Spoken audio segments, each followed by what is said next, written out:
Le concept est basé sur l'intimidation. L'intimidation qui prend une place beaucoup trop grande aujourd'hui par les réseaux sociaux, j'entends. La plupart de nos vies dépendent maintenant des réseaux sociaux. Quand ton image négative est projetée sur tous ces écrans-là, ça peut prendre un clic. C'est fini. Ça affecte pas juste la personne qui est intimidée, ça affecte aussi l'entourage. Fait que quand il y a une personne qui est intimidée, c'est beaucoup de monde qui subissent les conséquences. Puis c'est dur d'aider une personne si on ne sait pas ce qu'elle vit. Il faut dénoncer, il faut en parler au moins.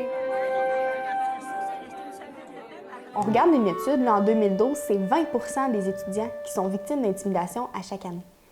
C'est beaucoup. Donc, c'est vraiment un nouveau phénomène de société qu'il faut en tenir compte, mais aussi chez les aînés.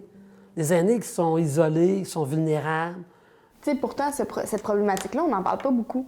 Je connais un organisme de la région qui justement, pourrait nous en parler un peu plus. Bon, mais allons-y. On y va.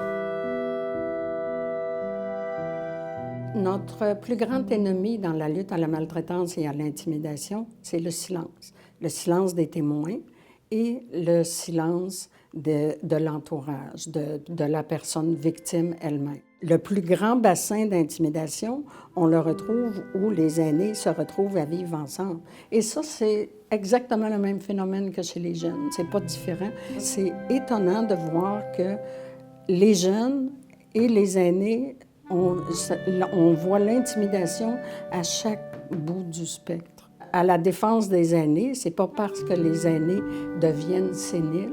Okay? Ça n'a absolument rien à voir. On peut l'expliquer pas par la malfaisance des personnes, mais par une conjoncture de milieu de vie.